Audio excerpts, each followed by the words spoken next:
आज हमारा अगला जो टॉपिक है वो है एल्किल हैलाइड के भौतिक गुणधर्म। अब सब एल्किल हैलाइड, इसके बाद आएगा हेलोएरिन, अगले पाठ में आएगा एल्कोहल, फिर आएगा साहब फिनोल, ईथर, कार्बोक्सिलिक अम्ल, एल्डिहाइड, कीटोन। इन सब यौगिकों की हम जानकारी लेंगे। तो जो भौतिक गुणधर्म है उसमें एक इंपॉर्टेंट प्रश्न बनता है इनके क्वथनांकों का। बाकी जो भौतिक गुणधर्म है कि भाई कोई रंगहीन होता है, कोई जल में घुलनशील है, कोई जल में घुलनशील है, या जल में घुलनशील है तो अन्य कार्बनिक विलायक जैसे ईथर हुआ, बेंजीन हुआ, उसमें घुलनशील, ये सब जनरल बातें हैं। परंतु जो समझने की बात है वो है एल्किल हैलाइडों का क्वथनांक। तो हम क्वथनांक के बारे में ही पढ़ेंगे। क्वथनांक भौतिक गुणधर्म है। अब मैं आपको क्वथनांक समझाने से पहले एक बात बताता हूं। आप देखिए, ये तो हाइड्रोकार्बन है CH4। किसी पात्र में हाइड्रोकार्बन भरा हुआ है, ये इसका दूसरा अणु CH4, ये तीसरा अणु CH4। तो ये जो हाइड्रोकार्बन होता है, हाइड्रोकार्बन अध्रुवीय प्रकृति का होता है, यानी किसी भी सिरे पर प्लस माइनस नहीं होता है। यानी जो हाइड्रोकार्बन होते हैं, हाइड्रोकार्बन ये अध्रुवीय प्रकृति के होते हैं। जबकि जो एल्किल हैलाइड है, जैसे इसी का संगत एल्किल हैलाइड CH3Cl, ये किसी पात्र में भरा हुआ है तो ये CH3Cl के अणु हैं। अब आप देखिए, क्लोरीन की विद्युत ऋणता कार्बन से ज्यादा है तो Cl पर आंशिक ऋणावेश और कार्बन पे आंशिक धनावेश, कार्बन पे आंशिक धनावेश और Cl पे आंशिक ऋणावेश। अर्थात जो एल्किल हैलाइड होते हैं ये ध्रुवीय प्रकृति के होते हैं। तो साहब हाइड्रोकार्बन तो अध्रुवीय है और इसी हाइड्रोकार्बन का जो संगत एल्किल हैलाइड है वो कैसा है? ध्रुवीय। अब जो अध्रुवीय अणु होते हैं उन अणुओं के मध्य एक दुर्बल आकर्षण बल होता है जिसे वान डेर वाल बल कहते हैं। यानी जो हाइड्रोकार्बन है उस हाइड्रोकार्बन में अणुओं के मध्य एक दुर्बल आकर्षण बल है वान डेर वाल बल। जबकि आप देखिए एल्किल हैलाइड ध्रुवीय प्रकृति का है। तो जो ध्रुवीय प्रकृति का है तो एक अणु का धनावेशित सिरा दूसरे अणु के ऋणावेशित सिरे को अपनी ओर आकर्षित करेगा और इस आकर्षण को द्विध्रुव आकर्षण के नाम से जाना जाएगा। ये जो अणु है, इस अणु को आप देखिए, इसमें दो ध्रुव हैं प्लस माइनस। इसी प्रकार इसमें दो ध्रुव हैं प्लस और माइनस, और इनके मध्य जो आकर्षण है, यानी एक अणु का ऋणावेशित सिरा दूसरे अणु के धनावेशित सिरे को अपनी ओर आकर्षित करेगा, या एक अणु का धनावेशित सिरा दूसरे अणु के ऋणावेशित सिरे को अपनी ओर आकर्षित करेगा।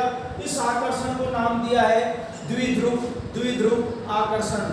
और इनके मध्य वान डेर वाल आकर्षण और रहता है।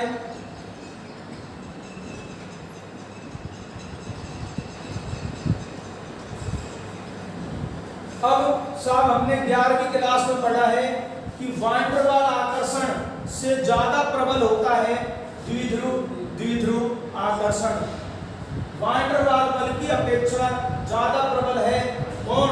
द्विध्रुव आकर्षण। तो आप देखिए, हाइड्रोकार्बन में अणु आपस में एक दुर्बल वान डेर वाल बल द्वारा बंधे हुए हैं, जबकि एल्किल हैलाइड की प्रकृति ध्रुवीय होने के कारण एल्किल हैलाइड में अणु आपस में प्रबल द्विध्रुव आकर्षण से बंधे हुए हैं, अर्थात यहाँ अणुओं के मध्य प्रबल आकर्षण है और हाइड्रोकार्बन में अणुओं के मध्य एल्किल हैलाइड की तुलना दुर्बल आकर्षण है। यहाँ दुर्बल आकर्षण है इसलिए कम ताप पर ही यह आकर्षण टूट जाएगा, अणु दूर दूर हो जाएंगे, वाष्प अवस्था आ जाएगी। जबकि यहाँ प्रबल आकर्षण है, प्रबल आकर्षण होने के कारण इस आकर्षण को तोड़ने के लिए उच्च ताप की आवश्यकता पड़ती है। यही कारण है कि हाइड्रोकार्बन का क्वथनांक कम होता है, जबकि संगत एल्किल हैलाइड जो है, संगत एल्किल हैलाइड जैसे एक कार्बन का ये भी एक कार्बन का, संगत एल्किल हैलाइड का क्वथनांक हाइड्रोकार्बन की अपेक्षा अधिक होता है। तो ये इंपॉर्टेंट प्रश्न है, प्रश्न पूछा जा चुका है कई बार कि एल्किल हैलाइड का क्वथनांक संगत हाइड्रोकार्बन से अधिक होता है, क्यों? तो इसका उत्तर हम लिखेंगे कि हाइड्रोकार्बन में अणुओं के मध्य दुर्बल प्रकृति का वान डर वाल आकर्षण बल होता है जो कम ताप पर ही टूट जाता है, जबकि एल्किल हैलाइड की प्रकृति ध्रुवीय है और ध्रुवीय प्रकृति होने के कारण इनके अणु आपस में द्विध्रुव आकर्षण से बंधे होते हैं। यह आकर्षण वान डर वाल बल की अपेक्षा प्रबल होता है, इसलिए एल्किल हैलाइड का क्वथनांक हाइड्रोकार्बन की तुलना अधिक होगा। ये पहला पॉइंट है, इसमें तुलना करी है हमने हाइड्रोकार्बन और एल्किल हैलाइड के क्वथनांक की। इसके बाद अगला जो पॉइंट है क्वथनांक में ही पढ़ेंगे। अगला जो प्रश्न है आप देखिए, CH3Cl एल्किल हैलाइड, CH3CH2Cl ये भी एल्किल हैलाइड है और CH3CH2CH2Cl ये भी एल्किल हैलाइड है। ये क्लोरोमेथेन है, ये क्लोरोएथेन है, ये क्लोरोप्रोपेन है। अब साहब हमसे ये प्रश्न पूछ ले कि तीनों में से किसका क्वथनांक अधिक है, तो आप देखिए एक पात्र में तो ये भरा हुआ है,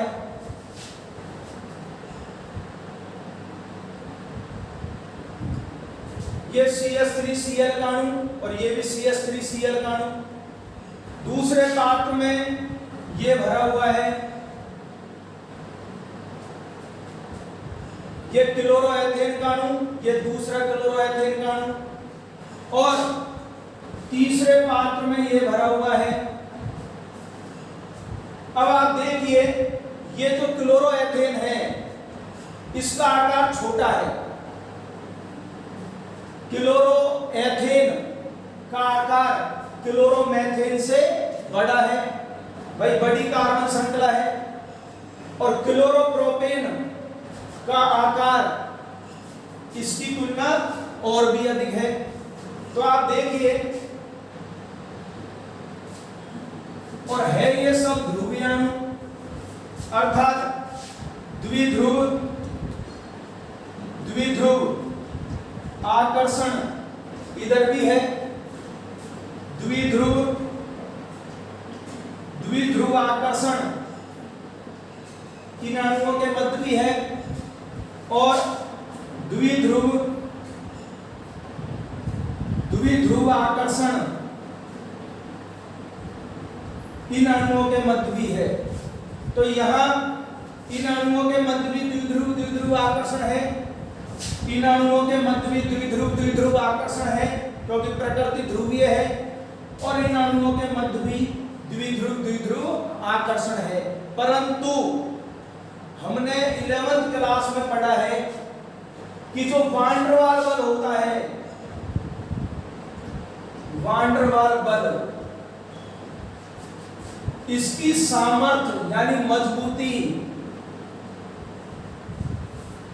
वान डेर वाल बल की जो सामर्थ्य है, जो मजबूती है, वो अणु का आकार बढ़ने से बढ़ती है। तो वान डेर वाल बल की सामर्थ्य निर्भर करती है अणु के आकार पर। अगर अणु का आकार बड़ा है, यदि अणु का आकार बड़ा है तो अणुओं के मध्य वान डेर वाल बल प्रबल होगा। जैसे जैसे अणु का आकार छोटा होता जाएगा, अणुओं के मध्य वान डेर वाल बल की प्रबलता घटती जाएगी। तो आप देखिए, मैंने आपको समझाने के लिए ये बनाए हैं डायग्राम। क्लोरोप्रोपेन में अणु का आकार बड़ा है, यानी पृष्ठीय क्षेत्रफल बड़ा है, और पृष्ठीय क्षेत्रफल बढ़ने से वान डेर वाल बल की सामर्थ्य बढ़ती है। तो वान डेर वाल बल की यदि बात करें,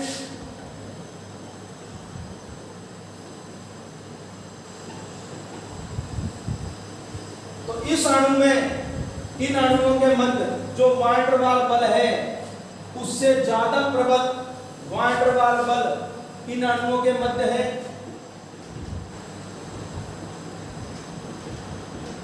और इससे भी ज्यादा प्रबल वान डेर वाल बल इन अणुओं के मध्य है, क्योंकि इनका पृष्ठीय क्षेत्रफल ज्यादा है, बड़ा आकार है।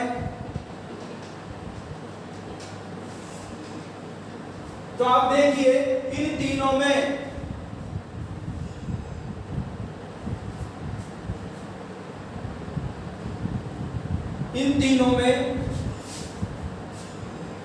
जब इधर से इधर की ओर जाते हैं तो पृष्ठीय क्षेत्रफल में वृद्धि होती है, यानी अणु के आकार में क्या होती है? वृद्धि। मैं ऊपर लिख देता हूं तीर लगा के। जब इधर से इधर की ओर आओगे तो अणु के आकार में वृद्धि होगी। आकार बढ़ेगा तो कौन सा बल बढ़ेगा? वान डेर वाल बल।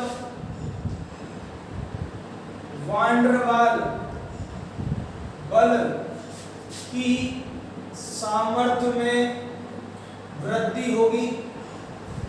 और जब अणुओं के मध्य जो वान डेर वाल बल है, जब वो प्रबल हो जाएगा तो उन अणुओं को, उस बंध को तोड़ने के लिए, उस बल को तोड़ने के लिए हमें अधिक ताप की आवश्यकता पड़ेगी। यानी वान डेर वाल बल की सामर्थ्य बढ़ी है तो क्वथनांक में क्या होगी? वृद्धि। तो इसका क्वथनांक कम रहेगा, इसका क्वथनांक इससे अधिक है, और सबसे ज्यादा क्वथनांक इसका है। ये बात हमें याद रखनी है। ऑर्गेनिक केमिस्ट्री के जितने भी पाठ हम पढ़ेंगे उनमें जो भौतिक गुणधर्मों की बात आएगी तो ये चीजें हमें याद रखनी है। जैसे जैसे अणु का आकार बढ़ेगा, पृष्ठीय क्षेत्रफल बढ़ेगा, अणुओं के मध्य वान डेर वाल जो बल है उसकी सामर्थ्य बढ़ेगी, और वान डेर वाल बल की जब सामर्थ्य बढ़ेगी तो क्वथनांक में क्या होगी? वृद्धि। यानी आप देखिए, 11वीं क्लास का टॉपिक है, केवल समझाने के लिए बता रहा हूं। ये दो अणु हैं, आपस में बंधे हुए हैं। मान लो ये द्रव अवस्था है, द्रव। अब इन अणुओं को दूर दूर करना है, दूर दूर हो जाएंगे तो कौन सी अवस्था आ जाएगी? वाष्प। और हमने 10वीं क्लास में और छोटी क्लासों में यही परिभाषा पढ़ी है कि वह ताप जिस पर कोई द्रव वाष्प अवस्था में बदल जाए क्वथनांक कहलाता है। तो आप देखिए, इसको गर्म करेंगे हम। यदि इनके मध्य इन अणुओं के मध्य दुर्बल आकर्षण है तो कम ताप पर ही ये वाष्पित हो जाएंगे, यानी बंध टूट जाएगा। और यदि इन अणुओं के मध्य प्रबल आकर्षण है तो आपको इस आकर्षण को तोड़ने के लिए उच्च ताप की आवश्यकता पड़ेगी। तो यही बात मैं यहां सिखा रहा हूं। इस अणु में अणु का पृष्ठीय क्षेत्रफल ज्यादा है, पृष्ठीय क्षेत्रफल ज्यादा है तो इन अणुओं के मध्य जो वैन डर वाल बल है वो सबसे ज्यादा प्रबल है, और जब वैन डर वाल बल प्रबल होगा तो उस प्रबल बंध को तोड़ने के लिए अधिक ताप देना पड़ेगा, और उसी ताप को क्या कहते हैं हम? क्वथनांक। तो बताइए इसका क्वथनांक अधिक हुआ कि नहीं हुआ? तो ये बात दिमाग में नोट करनी है। जैसे जैसे अणु का पृष्ठीय क्षेत्रफल बढ़ता है उसके क्वथनांक में क्या होती है? वृद्धि। तो मैंने 2 पॉइंट आपको सिखाए हैं।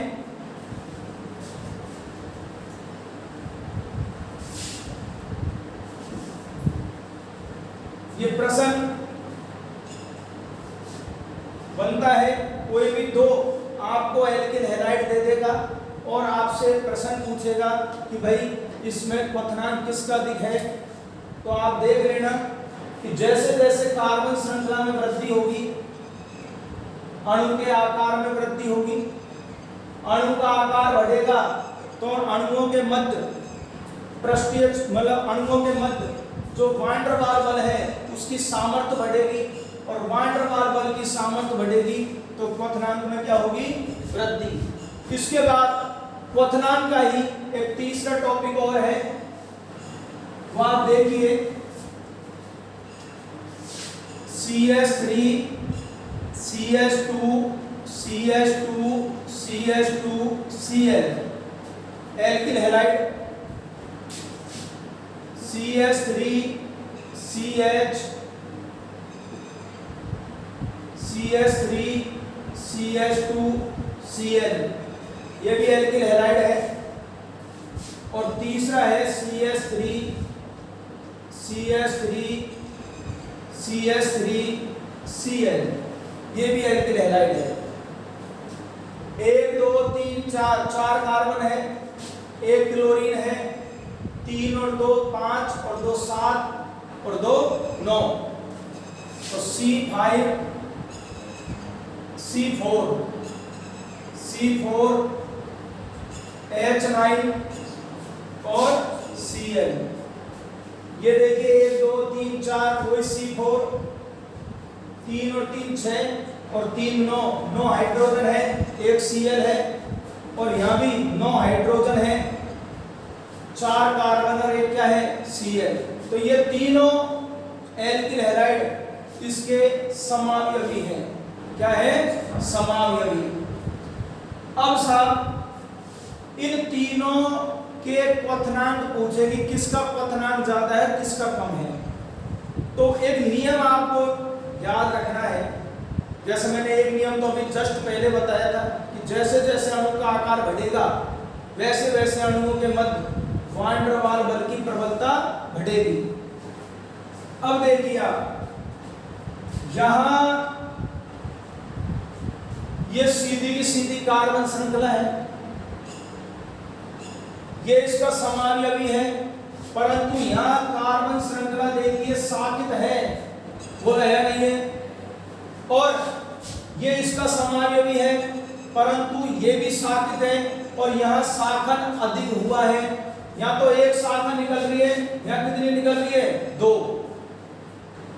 तो आप देखिए जब इधर से इधर की ओर जाओगे तो शाखन हो रहा है, जब इधर से इधर की ओर चलते हैं, मैं इसको इधर ही लिख लेता हूं, CH3 C CH3 CH3 और Cl। आप देखिए जब इधर से इधर की ओर हम जाते हैं तो कार्बन श्रृंखला में क्या हो रहा है? शाखन, और शाखन बढ़ रहा है।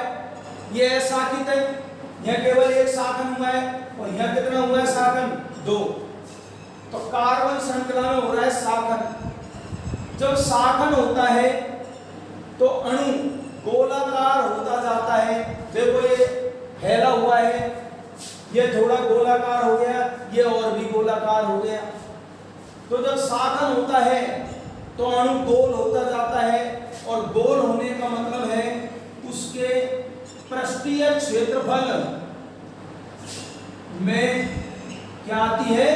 कमी, आकार में कमी आती है। एक तो फैला हुआ है और एक गोल हो गया, सिकुड़ के एक जगह इकट्ठा हो गया, तो पृष्ठीय क्षेत्रफल में क्या आएगी? कमी। सबसे ज्यादा पृष्ठीय क्षेत्रफल इसका होगा, इससे कम पृष्ठीय क्षेत्रफल इसका होगा, और इससे कम पृष्ठीय क्षेत्रफल इसका होगा। तो क्यों? क्योंकि कार्बन श्रृंखला में क्या हो रहा है? शाखन।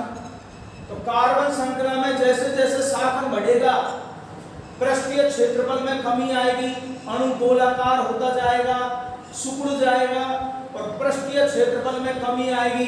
तो मैंने अभी बताया था, पृष्ठीय क्षेत्रफल में कमी आएगी तो अणुओं के मध्य वान डेर वाल बल में क्या आएगी? कमी। यानी जिस पात्र में ये भरा हुआ है, उस पात्र में अणुओं के मध्य वान डेर वाल बल सबसे ज्यादा है। जिस पात्र में ये भरा हुआ है, उस पात्र में अणुओं के मध्य वान डेर वाल बल इसकी तुलना कम है, और जिस पात्र में ये भरा हुआ है, उसमें वान डेर वाल बल इसकी तुलना और भी कम है, तो पृष्ठीय क्षेत्रफल कम है। तो भाई इधर से इधर की ओर हम जा रहे हैं तो पृष्ठीय क्षेत्रफल में कमी आ रही है, अणु का आकार घट रहा है, आकार घट रहा है, तो वान डेर वाल बल में क्या आ रही है? कमी। और वान डेर वाल बल में कमी आएगी तो क्वथनांक में भी क्या आएगी? कमी।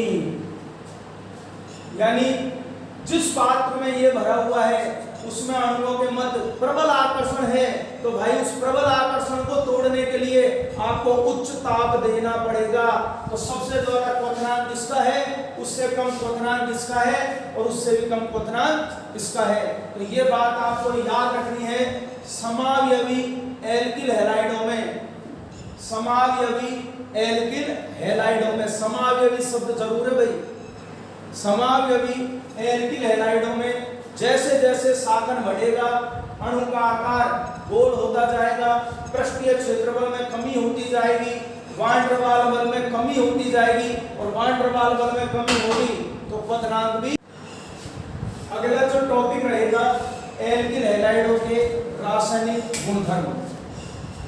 अब एल्किल हैलाइडों की जितनी भी रासायनिक क्रियाएं हैं, उनको हमने 4 भागों में बांट लिया।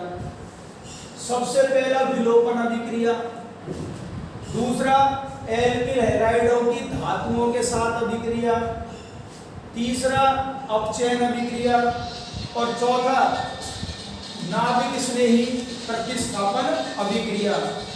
तो एल्किल हैलाइड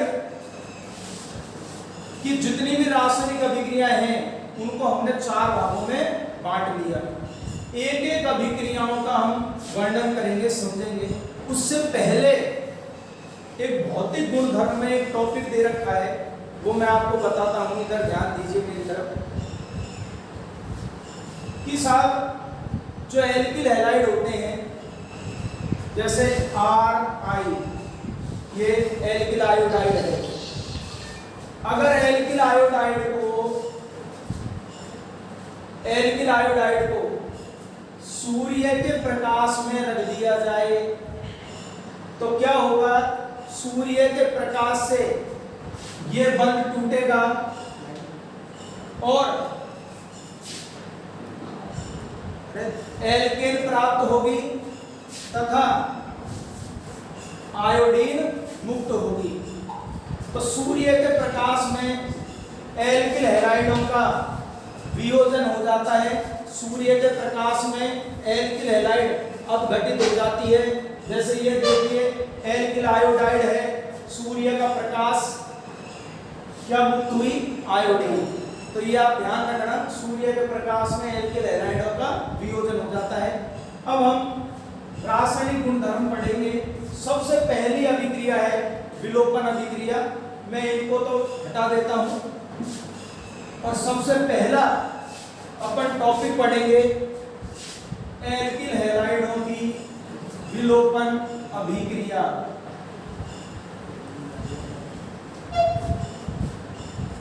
देखिए विलोपन अभिक्रिया, पहले विलोपन होता है लुप्त होना। किसी कार्बनिक यौगिक में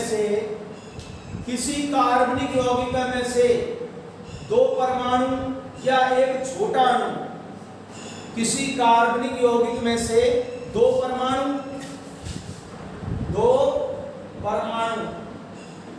या एक छोटा अणु बाहर निकल जाए। किसी भी कार्बनिक यौगिक में से दो परमाणु या एक छोटा अणु बाहर निकल जाए और वो यौगिक कैसा बन जाए? असंतृप्त। असंतृप्त यानी द्विबंध या त्रिबंध वाला। किसी कार्बनिक यौगिक में से दो परमाणु या एक छोटा अणु का निष्कासन हो जाए, बाहर निकल जाए और वो कार्बनिक यौगिक एक असंतृप्त अणु में, असंतृप्त यौगिक में बदल जाए, उस अभिक्रियाओं को विलोपन अभिक्रिया कहते हैं। तो हमको यहाँ विशेष एल्किल हैलाइड के बारे में पढ़ना है। तो आप देखिए,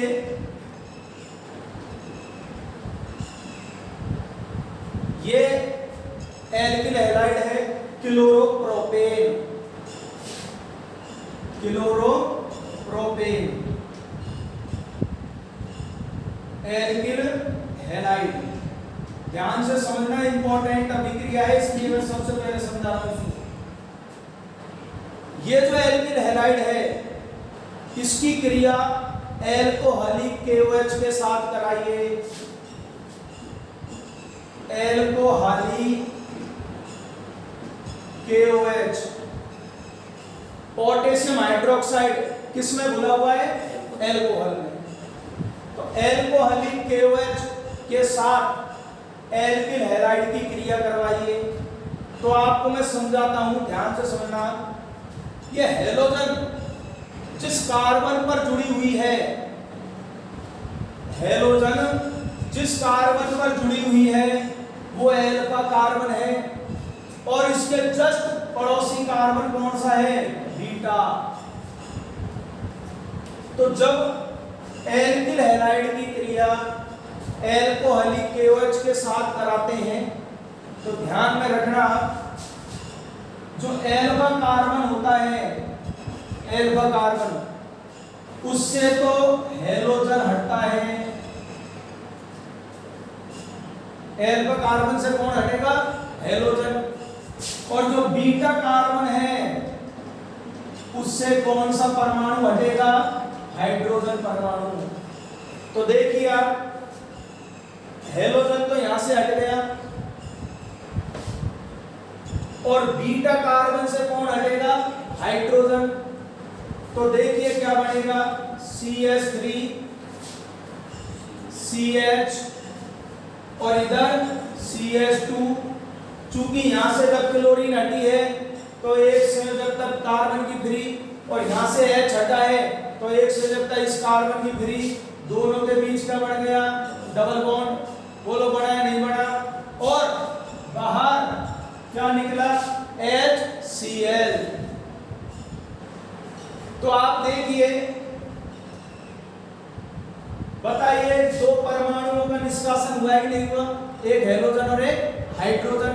या बताइए एक छोटे अणु का निष्कासन हुआ कि नहीं हुआ? बताइए असंतृप्त यौगिक प्राप्त हुआ कि नहीं हुआ? ये एल्कीन प्राप्त हो गई। तो ये जो अभिक्रिया है, ये कौन सी अभिक्रिया है? विलोपन अभिक्रिया। तो जब एल्किल हैलाइड की क्रिया एल्कोहलिक KOH के साथ कराते हैं तो एल्कीन प्राप्त होती है और एक छोटे अणु का निष्कासन होता है। यह विलोपन अभिक्रिया कहलाती है। अब मैं आपको एक मुख्य बात बता देता हूं, यहां हाइड्रोजन ये भी है, एल्फा हाइड्रोजन, ये बीटा हाइड्रोजन है, ये गामा हाइड्रोजन है। परंतु इस अभिक्रिया में जो हाइड्रोजन का निष्कासन होगा वो कौन से कार्बन से होगा? बीटा से। ये निश्चित है, इस अभिक्रिया में बीटा हाइड्रोजन का ही निष्कासन होगा या बीटा कार्बन पर उपस्थित हाइड्रोजन का ही निष्कासन होगा। इसलिए इस अभिक्रिया को बीटा विलोपन अभिक्रिया भी कहते हैं।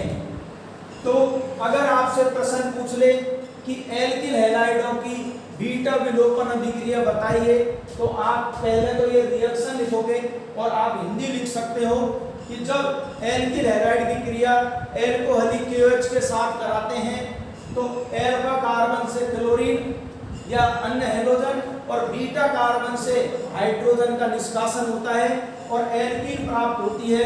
यही अभिक्रिया बीटा विलोपन के नाम से जानी जाती है। देखिए, विलोपन अभिक्रिया आपने समझी, अब उससे संबंधित कुछ बातें हैं। ये जो एल्किल हैलाइड है, इसमें ये जो हैलोजन है ये 1 डिग्री कार्बन से जुड़ा हुआ है। इस एल्किल हैलाइड में जो हैलोजन है वो 2 डिग्री कार्बन से जुड़ा हुआ है और इसमें जो हैलोजन है वो 3 डिग्री कार्बन से जुड़ा हुआ है। यानी ये कहलाएगा 1 डिग्री एल्किल हैलाइड, ये कहलाएगा 2 डिग्री एल्किल हैलाइड और ये कहलाएगा 3 डिग्री एल्किल हैलाइड। अब ये जो टॉपिक है ये कंपटीशन का है, अपने बोर्ड में प्रश्न नहीं पूछा जाता परंतु किताब में है अपने।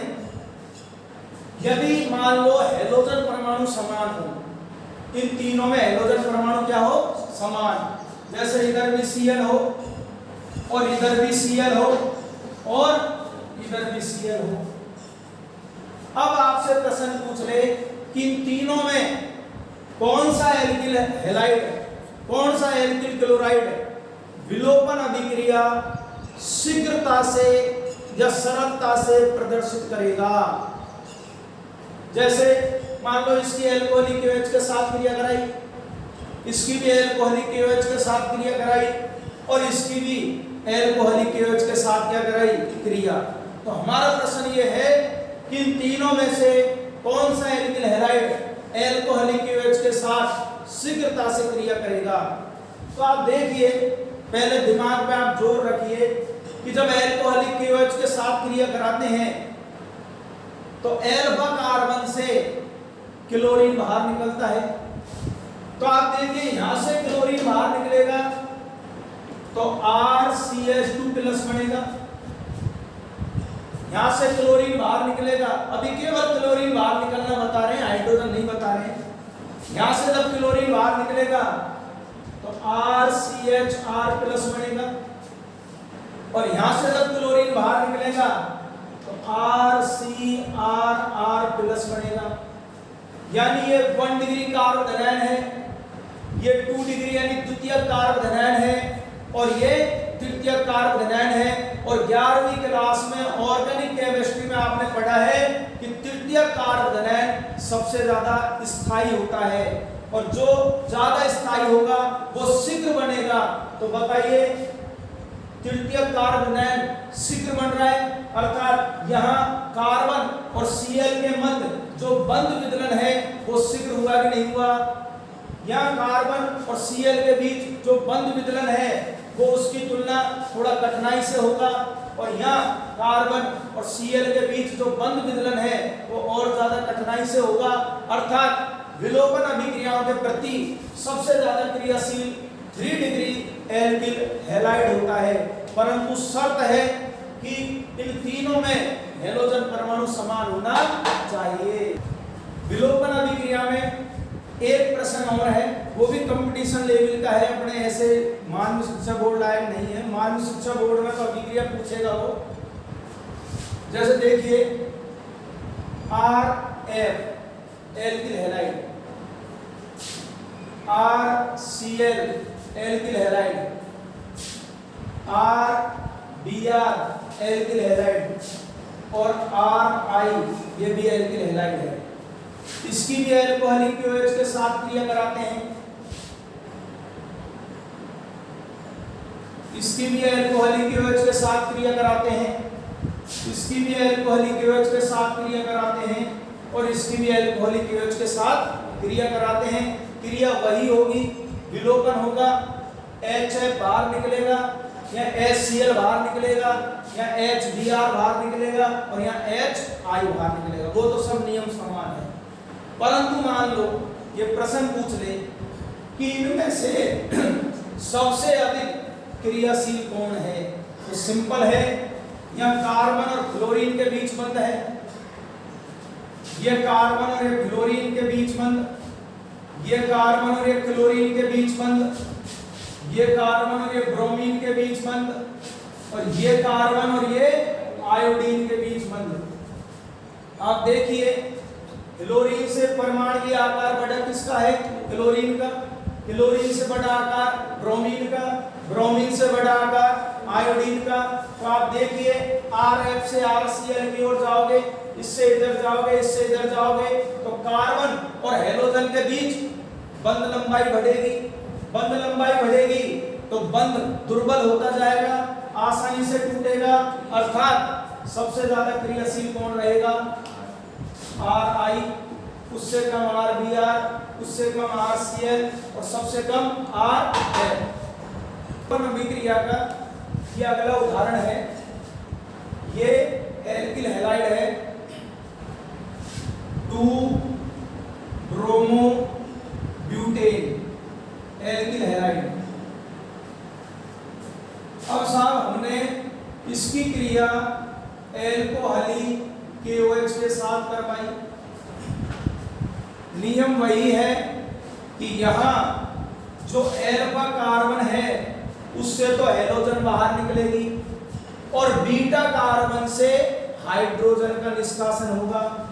अब यहाँ इसके जस्ट पड़ोसी कार्बन बीटा कार्बन, और इधर भी इसके जस्ट पड़ोसी कार्बन कौन सा है? Beta carbon. तो यहाँ बीटा कार्बन 2 हैं। अब साहब नियम तो हमने पढ़ लिया कि एल्फा कार्बन से तो हेलोजन और बीटा कार्बन से हाइड्रोजन का निष्कासन होगा। तो एक बच्चे ने उत्पाद बनाया कि साहब CH2 double bond CH, CH2 और CH3। इस बच्चे ने क्या किया कि एल्फा कार्बन से तो हेलोजन और इधर वाले बीटा कार्बन से हाइड्रोजन निकाल दिया, उत्पाद वो बन गया। उसका नाम देखते हैं क्या हो गया? 1 2 3 4 1 ब्यूटीन। और दूसरे बच्चे ने क्या किया कि साहब मैं तो यहां से हाइड्रोजन निकालूंगा, ये भी तो बीटा कार्बन है, तो उसने इस वाले बीटा कार्बन से हाइड्रोजन का निष्कासन किया। तो क्या बना? CH3 CH double bond CH CH3 क्या बन गया? 2 ब्यूटीन। तो आप देखिए ये जो विलोपन अभिक्रिया है इसमें बीटा कार्बन परमाणु की संख्या 2 है, इसलिए उत्पाद भी कितने बने हैं? 2। अब मुख्य बात यह है कि इनमें से कौन सा उत्पाद अधिक मात्रा में बनेगा? मुख्य कौन है? कौन सा उत्पाद अधिक मात्रा में बनेगा, ज्यादा बनेगा, वो हमें बताना है। तो वैज्ञानिक का नाम है सेटजेर। इसने ये बताया कि जब विलोपन अभिक्रिया में एक से अधिक उत्पाद बनते हो तो वह उत्पाद अधिक मात्रा में बनेगा जिसमें द्विबंध के कार्बन, जो द्विबंध वाले कार्बन हैं उनके दोनों ओर अधिक प्रतिस्थापी जुड़े हो, वह उत्पाद अधिक मात्रा में बनेगा जिसमें द्विबंध के दोनों ओर अधिक मात्रा में क्या जुड़े हो? प्रतिस्थापी। आप देखिए यहां ये जो द्विबंध है इसके ये 2 कार्बन है। अब इधर तो प्रतिस्थापी जुड़ा हुआ है CH2 CH3, परंतु इधर प्रतिस्थापी नहीं है। तो बताइए यहाँ द्विबंध वाले कार्बन से कुल कितने प्रतिस्थापी जुड़ा हुआ है? 1। जबकि नीचे जो उदाहरण है उसमें ये द्विबंध के द्विबंध है, द्विबंध के कार्बन, इस कार्बन से इधर भी एक प्रतिस्थापी जुड़ा हुआ है और इस कार्बन से इधर भी एक क्या जुड़ा हुआ है? प्रतिस्थापी। यानी ऊपर वाला जो यौगिक है, उत्पाद है, उसमें द्विबंध वाले कार्बन से जुड़े हुए प्रतिस्थापी की संख्या कितनी है? 1। जबकि नीचे वाला जो उत्पाद है उसमें जो द्विबंध वाला कार्बन है उससे जुड़े हुए प्रतिस्थापियों की संख्या कितनी है? 2। तो सेरजेव के नियम अनुसार वह उत्पाद अधिक मात्रा में बनेगा जिसमें द्विबंध के दोनों ओर अधिक संख्या में प्रतिस्थापी जुड़े हो। तो ये मुक्त उत्पाद होगा, लगभग 81% बनेगा, और यह अल्प होगा, लगभग 19% बनेगा। यह है विलोपन अभिक्रिया। कल हम पढ़ेंगे धातुओं के साथ अभिक्रिया।